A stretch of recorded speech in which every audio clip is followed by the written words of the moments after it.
Manchester United have drawn 0-0 away at Villa Park.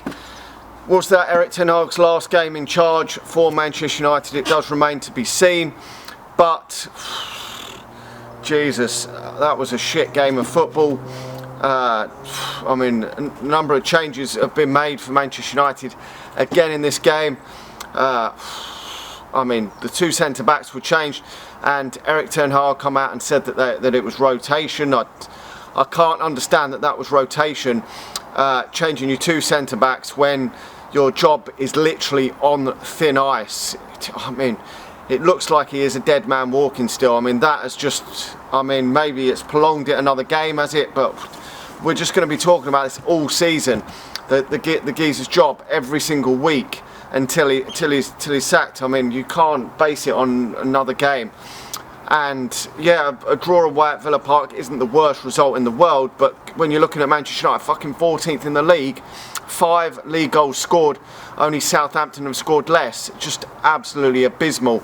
It seemed, from what a lot of people think as well, that he's just set up not to lose this game of football and to just not get hammered in this game of football, which is an absolute disgrace in my opinion. I mean, I know the two centre-backs, De Ligt and Martinez, have played bad. I'm not suggesting they should start, but he's basically saying it's rotation because we've got a lot of games. You don't, when you're a big a team going to try and win stuff and be up there challenging for trophies, you don't change your set. I mean, no team really changes their centre-backs very often. You keep a core of players starting week in, week out, and it just shows that I mean, you look at, I think there was £436 million worth of talent stuck on that bench at the start of the game. I mean, fair play to Johnny Evans. He done a decent enough game for Manchester United, but what is he, 37, 38? A few weeks ago, no one would have thought that he would have been starting with the amount of money he's spent on centre-backs, on defenders, and you're starting that back four. It is crazy to me. You're starting Christian Eriksen in midfield, who's well in his 30s. You've signed Ugarte and you haven't even used him today. I mean, I think there was injuries in this game, which was the reason why, for some bizarre substitutions, would have been bizarre had they not been for injuries. I mean, Maguire injured and that, so he had to make substitutions at half time.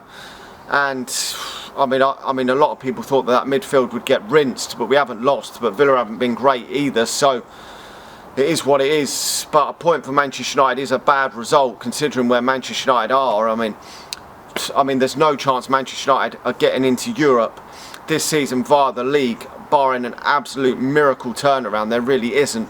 I mean, that would have to be a new manager in my opinion. There's no way this geezer is turning it around for Manchester United to get Manchester United anywhere near the top 6 or 7 places. That just will not happen. I mean, we go into this international break behind Bournemouth in the league, which is an absolute disgrace. I mean, 5 fucking goals this season. When you look at the players that he's brought in, I mean, he's brought Zirkzee in, again he was on the bench. If a new manager comes in, is he going to want these players, Zirkzee and Ugarte and players like that Erik ten Hag has spent big money on? Is he going to want them players? Matthias de Ligt, I mean, a lot of people saying he's an improvement. I know Scholes has come out criticising him and saying, is he any better than Harry Maguire? Well, Harry Maguire's in his 30s, so you have got a younger player there, and I think he probably is better. I think he is better than Harry Maguire, but I do think that Harry Maguire gets more stick than he should, considering how bad De Ligt and Martinez have played in that last game against Porto away. So it does remain to be seen. Will Lenny Euro come back in and slip straight into that starting lineup? I don't know. We've got a real lot of question marks still to be asked in this. I mean, Bruno Fernandes again, alright, he hit the woodwork, but Jesus Christ, where has he been this season?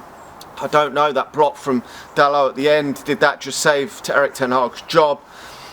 I don't know what's going to happen, whether he's going to go after this game or not, but they should not base it on drawing a game away at Villa. If they're thinking of making a change, they need to make it now.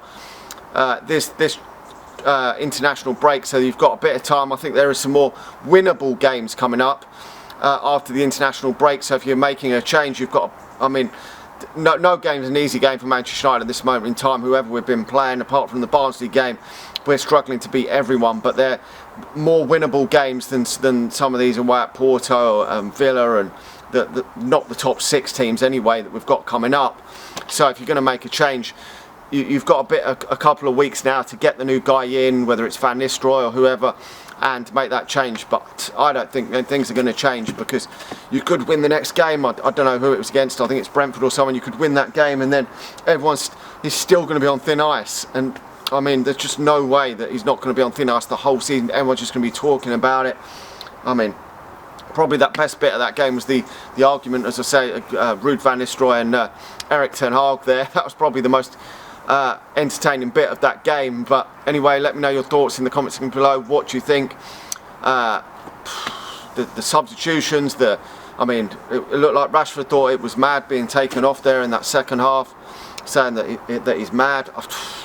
I don't know what's going on, but the players did put a bit of a fight out there, so I just think he's dead man walking.